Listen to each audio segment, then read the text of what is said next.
Lecture 9. The Sell Job.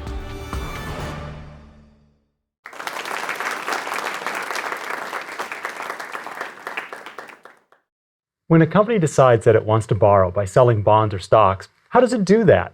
A company can't just put up a sign saying, bonds for sale or stocks, get them while they're hot. But they do have to get the word out somehow to investors. In this lecture, we're going to learn about finance by learning about marketing. And that probably seems strange. After all, we've been learning about borrowing and lending, not about selling products. But in the past couple of lectures, we've learned that companies don't necessarily have to go through banks if they want to borrow money. They can issue securities, specifically bonds or stocks, as a way to finance their new investments. If a company wants to issue stocks or bonds, it raises a very important practical issue. How does the company actually get potential investors to buy these stocks or bonds it wants to issue? Well, the short answer is marketing. I'm going to start considering the marketing process for publicly traded securities. A publicly traded security is a financial instrument that literally anyone may buy, even children if that's what they really want to spend their allowance on. As my comment suggests, there are securities whose sales are restricted, not just to adults, and we'll learn about those as well. If you think about it, you'll realize that our society places all kinds of sales restrictions on products that are potentially harmful. Take something as simple as food, for example. A dairy must submit to health inspections to make sure that dangerous bacteria and other organisms don't get into its dairy products. And we want to keep products like tobacco, alcohol, and prescription medicines out of the hands of some consumers. Securities are also potentially harmful products. I wouldn't call them controlled substances, but if people who don't know what they're doing buy securities they don't understand, they can lose a lot of their hard-earned money. It's also possible for people to misrepresent their financial products or commit out-and-out fraud. For example, someone could sell stock in a company that doesn't exist or that doesn't do anything. So in most countries, the government regulates the sale of securities in order to protect the general public. In the US, the main regulations are the Securities Act of 1933 and the Securities Exchange Act of 1934. These laws put in place a set of definitions and requirements that stipulates what securities may be publicly traded. In addition, they put in place an approval process that securities issuers have to go through if they want their securities to be publicly traded. And to top things off, they created the government agency that conducts the approval process and enforces this law and all other federal securities laws as well, the Securities Exchange Commission, or SEC. The approval process is actually very simple. If a company wants to issue publicly traded securities, it must register the securities with the SEC. The registration process consists of filing one form, which the SEC calls S1, but which is known as a prospectus. A prospectus is a document that gives information about the company or other entity that will be issuing the securities, and information about the securities themselves. It's intended to be the main source of information that potential buyers of these securities can refer to in order to help them make their decision about whether to buy the securities. Sounds simple, right? Well, the registration process can actually take a long time because the SEC wants to make sure that the prospectus is accurate and complete. And there's a lot of information that the SEC wants companies to put in their prospectuses. Let's take a quick look at the main categories to get a good idea of what this information includes. First, the prospectus has to include all kinds of information about the company, such as the company's address, who runs the company, and who the main owners of the company are. You may remember from the lecture on stocks that modern corporations separate ownership from control of the company, so the people in charge of the company may not be the same people who have the largest ownership stakes in the company. One big source of information that the prospectus must include is financial statements about the company. The prospectus must include a balance sheet, which shows all the assets the company owns and all the debt it owes to other people and businesses. The company must also include a statement that shows the company's profits or losses. You may recall from the lecture on credit analysis that this information helps potential lenders estimate the borrower's financial capacity to take on more debt and still repay it. The company must disclose in the prospectus what other securities they've issued in the last 2 years. Again, this is so potential lenders can have a better idea of the company's borrowing capacity. The prospectus has to include information about the securities the company wants to issue as well. For example, if it wants to issue bonds, the company has to spell out the details about the interest rate, coupon payments, maturity, and seniority. In addition, the company needs to tell in the prospectus what it intends to do with the money that the sale of these stocks or bonds will raise. One of the most important types of information that must be included in the prospectus has to do with risk. The company must discuss the risks it faces to its business and how these risks may negatively affect the value of the securities they want to issue. This is significant, and it may seem counterintuitive. Remember that the prospectus is intended to be the main source of information that investors will receive about the security. The prospectus is the main marketing document that the company can use to convince investors to buy the stocks or bonds that the company wants to issue. So, including details in the prospectus about the riskiness of the securities is a lot like forcing a beach resort to include details about the chance of rain if you vacation there. But from the SEC's perspective, the purpose of the prospectus is to make sure that potential investors know exactly what they're getting themselves into. That means that they need to have the risks spelled out for them by the people who are most familiar with what the risks are. The company also has the opportunity to give its positive opinion about its financial strength. In fact, the company is required to give its own discussion about its financial performance as part of the financial information in the prospectus. But the company is liable for everything it states in its prospectus. If the company says that they believe their stock will have a 10% capital gain next year, that's treated as a promise to investors that the company can be held accountable for. So the language in a prospectus about the positive side of the company tends to be more vague and tentative than the language describing the risks. Again, that's intentional.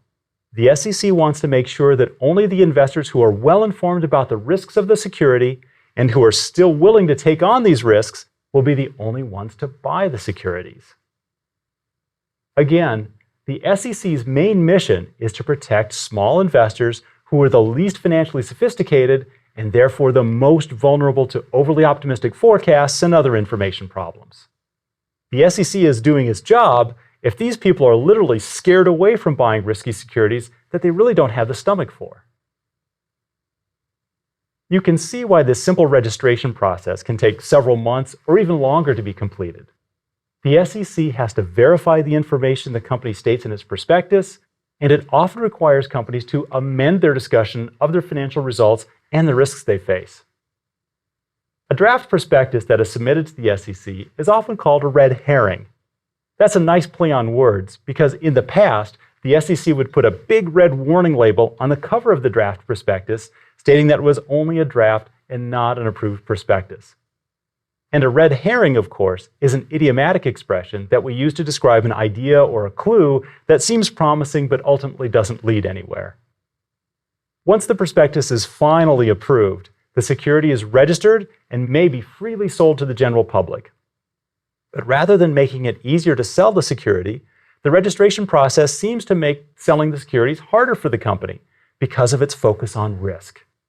And we still have to wonder how a company that sells products like cosmetics or fast food, or consulting services for that matter, will be able to sell its own stocks and bonds to investors. Well, it's possible for companies to do this, and in the old days, it was actually fairly common, especially when it came to stocks. Companies would simply sell their securities to people who stopped by their stores or offices and asked for the securities. This was known as selling securities over the counter. To this day, we refer to the over-the-counter or OTC market in securities, which simply means that the issuer of the securities deals directly with the buyer on an individual basis. Selling securities over the counter isn't a terribly aggressive or effective means of issuing a large amount of securities in a short time. If a company wants to issue, say, $100 million worth of bonds and needs to have all the money from the sale of the bonds next week, the company will need some help. there's plenty of help for hire in the form of an institution that most of us know as an investment bank. The name investment bank is a bit of a misnomer. At least the bank part of investment bank is. Investment banks are financial intermediaries who borrow from one set of people and lend to another set, so in that respect they do function like banks. But investment banks don't take deposits, so they aren't true banks. Investment banks play a key role in the marketing of bonds, stocks, and other publicly traded securities.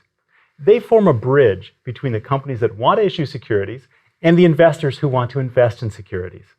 I'm going to use this image of a bridge to walk us through the marketing process for all securities. To make the description more concrete, I'll discuss the marketing process for an initial public offering, or IPO, of a stock. In an IPO, a company issues publicly traded shares for the first time. This is the first opportunity for the general public to own a piece of this company. We say that at the IPO, a company goes public.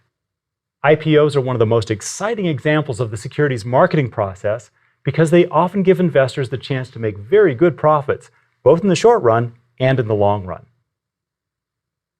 We'll start on the company side of the bridge. Even before the company makes up its mind that it wants to issue publicly traded securities, it probably has occasional contact from investment banks. They give companies advice about whether the conditions in the securities markets are favorable for issuing securities. And they inform companies about different types of securities that the company could issue. One of the things that investment banks do is to devise new types of bonds and stocks that they think will be attractive to both borrowers and lenders. For example, investment banks have been instrumental in getting companies to experiment with both longer and shorter maturities for their bonds. Maybe you remember the example of century debt from an earlier lecture on bonds. Investment banks played a big role in getting both the borrowers and the lenders to accept these securities. In the case of an IPO, investment banks will be in contact with the venture capitalists and other people who commonly invest in startup companies before they go public. When a startup company is getting close to the point at which it wants to have an IPO, the investment banks will compete with each other to see which one the company will pick to run its IPO. In many cases, the investment banks will each visit the company and give presentations about what they can do to help the company's IPO be successful. This competition is commonly called a bake-off. The investment bank that wins the bake-off then gets to work helping the company go through the registration process. As the registration process nears completion, the investment bank will contact its customers on the other end of the bridge, investors. Investment banks build big relationships with big investors like mutual funds. Some investment banks also offer brokerage services to individual investors as well. Investment banks offer advice to these investors, and they offer to sell them the securities they help to bring to market. In other words, investment banks build up a distribution network among investors, just like a retailer builds up a network of stores. The investment bank also gathers information from these customers regarding their interest in different types of securities and different types of borrowers. That information, in turn, will help the investment bank figure out how to price the securities. In the case of our IPO, once this prospectus is approved, the investment bank running the IPO will put on what's called a roadshow. In a roadshow, investment bankers who are handling this IPO travel all over the country, and in many cases these days, all over the world, to speak to groups of investors about the company and its IPO. You'd think that this would be a big advertising campaign, but in fact, the investment bank is only allowed to tell investors the information that's in the prospectus. So what's the point? Well, the point is for the investment bank to build up a demand curve for the IPO based on its conversations with the investors. The investment bankers will discuss a range of potential prices for the shares with investors and ask the investors how many shares they'd buy at each price in the range. By the end of the roadshow, the investment bank has a table that shows how many shares will be demanded at each potential price. It has a demand curve for the shares. This process is called building an IPO book, or book building for short. And it's a process that's used on other securities too. At the end of the book building process, the investment bank has a very good idea of how to set the price of the shares so that they'll all be demanded when they're issued. In the case of stocks, the investment banks actually try to set the price a little lower because they like to have some excess demand in the market. We call this an oversubscribed IPO. When there's an oversubscribed IPO, it raises the chances that on the first day of trading, the price of the shares will go up. And that makes the people who bought into the IPO happy, which in turn makes them more likely to invest in future IPOs as well. But this also means that a lot of people are shut out of IPOs, especially individual investors.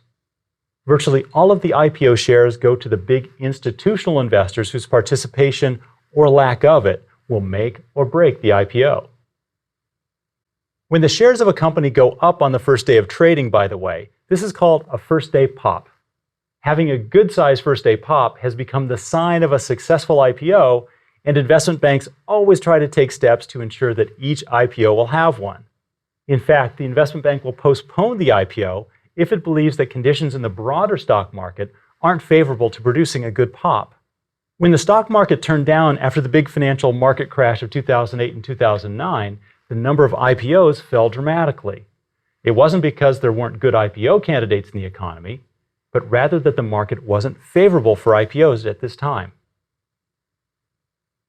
Once the securities are ready to be issued and market conditions are favorable, the investment bank connects the companies to the investors through the process of underwriting.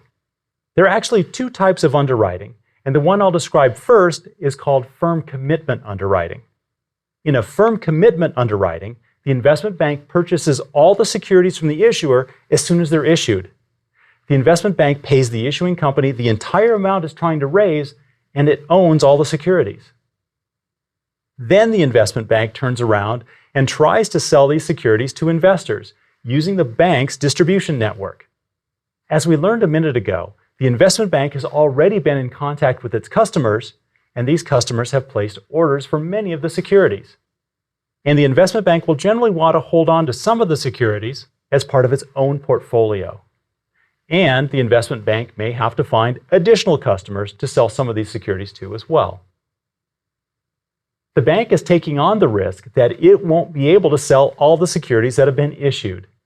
Remember, the investment bank itself has to borrow the money that pays the issuing company, so it needs to be able to sell nearly all the securities that it underwrites. Now, I say nearly all because the investment bank is earning a fee for underwriting the issuance. The fee is usually expressed as a percentage of the total value of the securities issued. For example, the fee for a firm commitment underwriting of an IPO is 6 to 7% of the value of the securities issued. That can amount to millions or tens of millions of dollars for an investment bank. Really nice payday.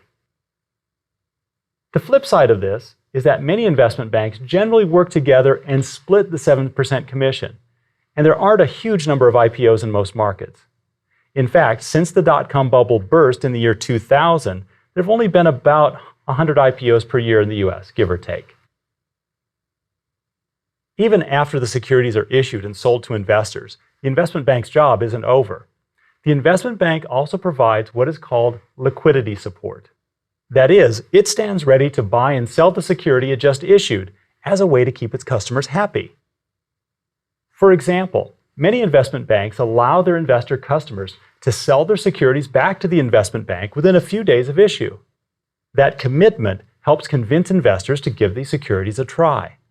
In the case of IPOs, an investment bank will occasionally have to start buying shares if the price of the stock falls too soon after the IPO. For example, after the IPO of Facebook in 2012, investment banks came into the market to buy shares and support the price. That's because right after the IPO, news hit the markets that Facebook's revenue numbers from the first quarter of 2012 would be disappointing, and that hurt the share price. What I've just described is the process that goes into a firm commitment underwriting. We can think of this as full-service underwriting. There is another type of underwriting, which is called best efforts. In a best efforts underwriting, the investment bank agrees to use its distribution network to sell the securities that a company issues. But the investment bank doesn't buy the securities itself.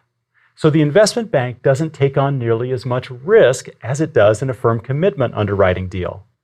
As you might expect, the fee for this type of underwriting is lower, but the issuer bears the risk that they won't raise nearly as much money as they wanted or needed to. This about covers the essentials of the marketing process for publicly traded securities. As I hinted at the beginning of the lecture, though, securities don't necessarily have to be publicly traded. Some types of publicly traded securities are exempt from registration with the SEC, and I'll show you examples of that in a future lecture. In certain situations, securities that would otherwise be subject to SEC registration don't have to be registered. We say that these securities are privately held. The market for privately held securities is increasingly important, so we'll learn about this market next. Privately held securities are not meant to be publicly traded. Now, there are two reasons why a security isn't publicly traded. Either it's not intended to be sold to a member of the general public but can be traded, or it's available to members of the general public but isn't intended to be traded, at least not immediately. Let's start with that first reason for classifying a security as a privately held security. Until recently, the main reason a security was classified as privately held was because the only investors who will be buying the securities are so-called sophisticated investors. The US and other countries have rules that define so-called sophisticated investors who are presumed to be very skilled and experienced in the financial markets and therefore don't need much supervision or, more importantly, protection. Remember, as we've learned in this lecture, one of the SEC's main jobs is to protect individual investors who aren't very skilled or experienced. In other words, the unsophisticated investors. Sophisticated investors are allowed to invest in almost anything they want to because they're supposed to be able to look out for their own interests and to be smart enough to know when they should stay away from an investment.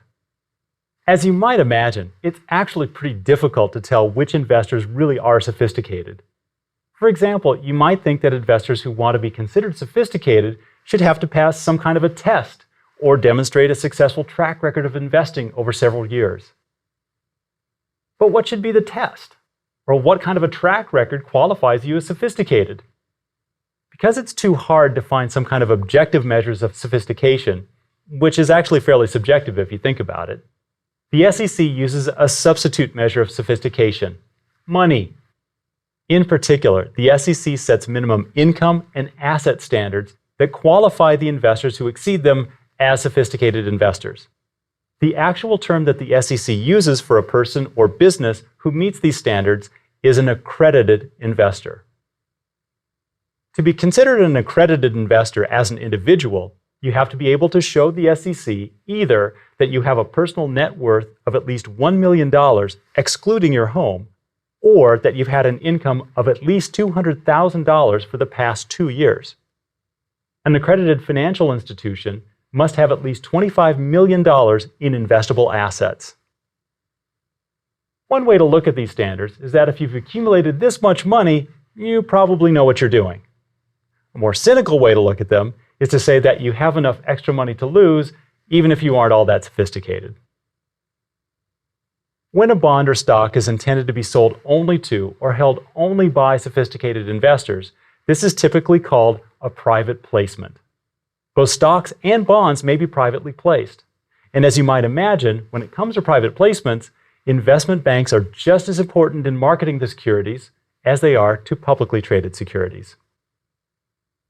If you're a sophisticated investor who buys one of these privately held securities, you're only allowed to sell the security to another sophisticated investor if you find that you don't want to hold this private security anymore. That still means they can be traded, and the market for trading privately placed securities among sophisticated investors has been developing quite rapidly over the past decade. Now, the restrictions that the SEC places on privately held securities make this a relatively small market. Relatively. In total terms, though, tens of billions of dollars worth of securities are issued every year through private placements. Some types of companies depend on private placements for their financing. For example, startup companies that are growing but still not ready for an IPO will often borrow by issuing privately placed debt. The other special situation for privately held securities has to do with size, small size.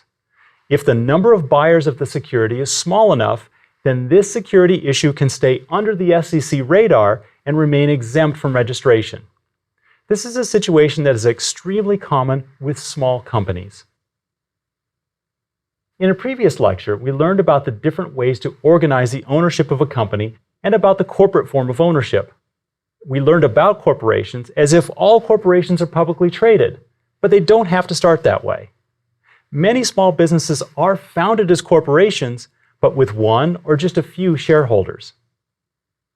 And according to U.S. securities law, as long as there are fewer than 2,000 shareholders in a corporation, the equity of the company does not have to be registered, and the company doesn't have to comply with all the other financial disclosures and regulations that go along with having publicly traded equity. Thus, lots and lots of corporations are privately held. Being a privately held corporation is attractive to small businesses because the owners get the advantages of limited liability but don't have all the disadvantages of the regulation. If they do grow to the point that they're ready to go public, they're already a corporation, so they don't have to set one up from scratch. In a typical privately held corporation, the shareholders tend to be founders of the company and the other employees of the company. That's because many small corporations can't afford to pay high salaries, so they also compensate their employees with stock. The idea is that the stock may become very valuable someday. If the company grows and goes public, the employees can cash in their shares for a huge payday. You may have heard, for example, of all the so-called Microsoft millionaires. These were all the early employees of Microsoft who became multimillionaires after Microsoft went public in the 1980s. The shareholders of these small companies are regular people, not sophisticated investors. And the law was designed to allow these unsophisticated investors to receive and hold private equity stakes in their companies until the companies went public, which would allow then the shares to be traded in the normal way. Well, needless to say, when there's a possibility that some of the shares of stock of a fast-growing but privately held company will be worth millions someday, there'll be lots of people asking to buy the shares of privately held companies. And of course, companies that need money and their employees are willing from time to sell shares to outside investors. What tends to happen as a privately held startup company becomes successful is that it accumulates more and more shareholders. Eventually, the number of shareholders will go above that 2,000 shareholder limit, and the company will have to start reporting its financial information to the SEC. This has generally been taken as the signal for a young company that it's time to go public, whether they want to or not. Before the year 2012, the upper limit on the number of shareholders was only 500, and the people in the financial market complained that this upper limit was too restrictive. As evidence, they pointed to the case of Facebook. By early 2011, Facebook was rapidly approaching the 500 investor limit, but the founder of the company, Mark Zuckerberg, still didn't think the company was ready to go public. Facebook needed a lot of financing, however, so the investment bank Goldman Sachs tried to help Facebook raise $1 billion of private equity financing. Goldman Sachs set up an investment company in which wealthy individuals could buy shares. The company would then buy $1 billion of equity from Facebook, which would get Facebook the money, but technically count as only one additional shareholder. Well, the SEC wasn't crazy about this idea, so it put pressure on Goldman Sachs and they withdrew the idea. But the controversy this event created helped put pressure on Congress to raise the minimum number, or rather the maximum number of shareholders to 2,000 from 500. The argument in favor of doing so is that if high-growth companies are forced to go public before they're ready, then the rewards for the founders and early shareholders will be less. This can reduce the incentive to start new companies. Thanks to the internet and other information technology advances, there are thriving markets now for privately held equity. If you're interested in becoming one of the fewer than 2,000 shareholders of a fast-growing privately held corporation, there are several online markets for that. If you're a sophisticated investor who wants to trade in privately held stocks in companies that never intend to go public, there's also a market for that. Even if you don't think you'll be running out to find these markets for privately held shares, you have a better idea of how publicly traded and privately held bonds and stocks actually get into the hands of investors.